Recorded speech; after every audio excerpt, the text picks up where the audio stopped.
DTV Odia देखिवा पई subscribe करंतु एवं बेल आइकन को मध्य दबाई दियंतु। महिला मानक मुहरे फुटिला हस।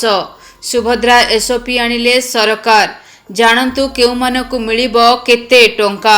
सुभद्रा योजना रे मिलिबो केते टंका, किए पाइबे सुविधा, केउ मानकु बाद देबे सरकार। नमस्कार, डीटीवी ओडिया रो एही उपस्थापना को आपण समस्तंकु स्वागत। दर्शक बंधु, सुभद्रा योजना रे महिला मानकु 50,000 टंका देबाकू प्रतिश्रुति रखिथिला भाजपा। एहाको मुद्दा करी निर्वाचन बैतरणी मध्य पार होई जाइथिला। तेबे शुक्रवार दिन सरकार एही योजना रो एसओपी आनिछंती। एही योजना अधीन रे 21 रु 60 वर्षर महिला मानकु आर्थिक सहायता मिलिबो। प्रति वर्ष राखी पूर्णिमा एवं महिला दिवस रे एही टंका प्रदान करा जिवो। एही योजना रे राज्यर 1 कोटी रु अधिक महिला उपकृत हेबे बोली मुख्यमंत्री कहिसंती। अन्य पक्षरे प्रत्येक वर्ष 2 थर 5 वर्ष पर्यंत सहायता राशि दिया जिवो। एने हिताधिकारी सुभद्रा डेबिट कार्ड प्रदान करा जिवो। विधानसभा रे एने मुख्यमंत्री मोहन चरण माझी घोषणा करिसंती। गृह रे सुभद्रा योजना एसओपी मुख्यमंत्री घोषणा करिसंती। कैबिनेट रे एसओपी पारित होइतिबार से सूचना दैछंती।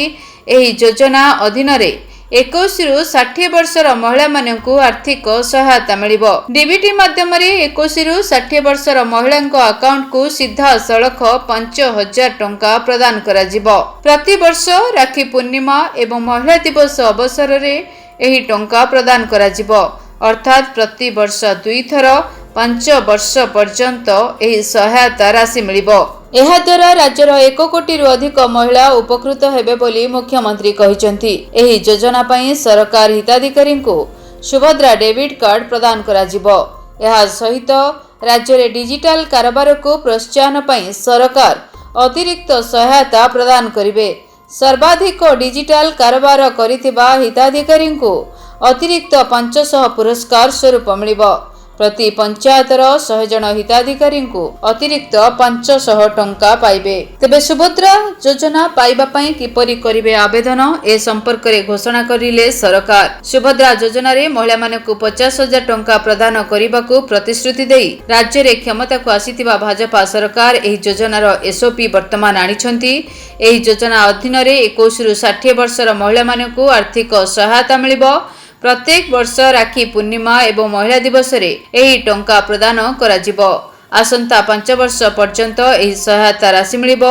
एही योजना रे राज्यर 1 कोटी रु अधिक महिला उपकृत हेबे बोली मुख्यमंत्री कहिसंती। तेबे केउ माने एही योजनार लाभ पाइबा पई किपरि आवेदन करिवे? सरकार प्रकाश करिथिबा विस्तृत एसओपी रे सुभद्रा योजना पई किभଳି आवेदन करिवे से नै सूचना दैछंती।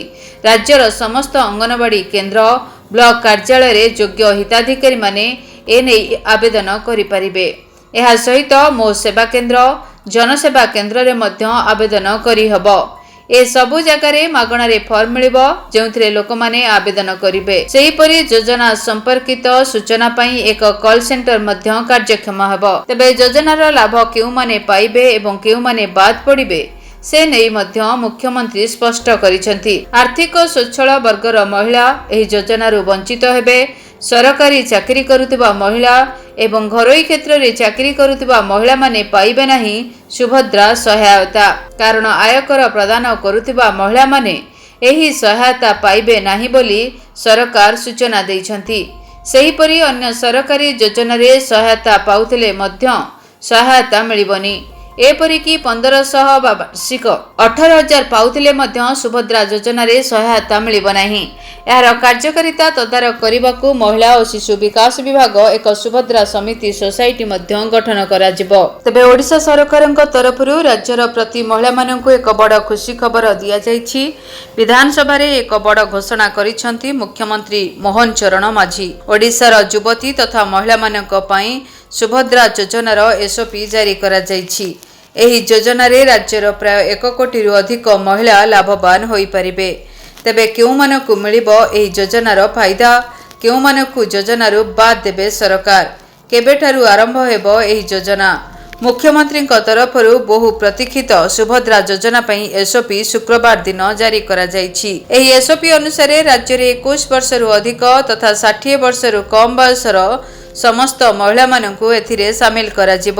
ଏହି ଯୋଜନାରେ ମହିଳାମାନେ ବାର୍ଷିକ 10,000 ଟଙ୍କାର ରାଶି ପାଇପାରିବେ। ବର୍ଷକୁ 2ଟି କିସ୍ତିରେ ମହିଳାମାନେ ଏହି ଟଙ୍କା ପାଇପାରିବେ। କେଉଁମାନେ ପାଇବେ ଏହି ସୁବିଧା? ଓଡ଼ିଶାର 21 ବର୍ଷରୁ ଅଧିକ ମହିଳାମାନେ ସରକାରଙ୍କର ଏହି ମହିଳା ବିକାଶ ଯୋଜନାରେ ସାମିଲ ହୋଇପାରିବେ। ତେବେ ଏହି ଯୋଜନାରେ ସାମିଲ ହେବା ପାଇଁ ସର୍ବାଧିକ ବୟସ ସୀମା ରହିଛି 60 ବର୍ଷ। ରାଜ୍ୟର ପ୍ରାୟ 1 କୋଟିରୁ ଅଧିକ ମହିଳା ଏହି ଯୋଜନାରେ ଉପକୃତ ହୋଇପାରିବେ। ତେବେ ଯୋଜନାରେ ମହିଳାମାନଙ୍କୁ ଆର୍ଥିକ ସହାୟତା ସହିତ ଜୀବନରେ ପରିବର୍ତ୍ତନ ଆଣିପାରିବ।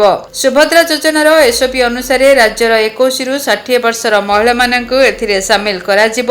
କିନ୍ତୁ ସରକାରୀ କ୍ଷେତ୍ରରେ କାର୍ଯ୍ୟରତ ମହିଳାମାନେ ଏଥିରୁ ବାଦ୍ ପଡ଼ିବେ ବୋଲି ସରକାର ଘୋଷଣା କରିଛନ୍ତି। ସେହିପରି ଆର୍ଥିକ ସ୍ୱଚ୍ଛଳ ବର୍ଗର ମହିଳା, ସରକାରୀ ଚାକିରି କରୁଥିବା ମହିଳା ଏବଂ ଆୟକର ପ୍ରଦାନ କରୁଥିବା ମହିଳାମାନେ ଏହି ଯୋଜନାରେ ସାମିଲ ହେବା ପାଇଁ ଯୋଗ୍ୟ ବିବେଚିତ ହେବେ ନାହିଁ। ଏତଦ୍ ବ୍ୟତୀତ କୌଣସି ସରକାରୀ ଯୋଜନାରେ ମାସକ 1,500 ଟଙ୍କା କିମ୍ବା ତଦୁର୍ଦ୍ଧ ଅର୍ଥାତ୍ ବାର୍ଷିକ 18,000 ଟଙ୍କା କିମ୍ବା ତଦୁର୍ଦ୍ଧ ସହାୟତା ରାଶି ପାଉଥିବା ମହିଳାମାନେ ସୁଭଦ୍ରା ଯୋଜନାରେ ସାମିଲ ହେବା ପାଇଁ ଯୋଗ୍ୟ ବିବେଚିତ ହୋଇପାରିବେ ନାହିଁ ବୋଲି ଘୋଷଣା କରିଛନ୍ତି ମୁଖ୍ୟମନ୍ତ୍ରୀ। Bureau report, DTV Odia. ଯଦି ଆପଣଙ୍କ ଜୀବନରେ ବ୍ୟକ୍ତିଗତ ପାରିବାରିକ ସମସ୍ୟା, କର୍ମକ୍ଷେତ୍ର ନିଯୁକ୍ତି, ବୈବାହିକ ସମସ୍ୟା, ବାସ୍ତୁ ଦୋଷ ଏବଂ ମାଲି ମକଦ୍ଦମା ଆଦି ସମସ୍ୟା ଥାଏ, ତାହେଲେ ସମସ୍ୟାର ସମାଧାନ ଓ ପରାମର୍ଶ ପାଇଁ ଆମକୁ ଯୋଗାଯୋଗ କରନ୍ତୁ।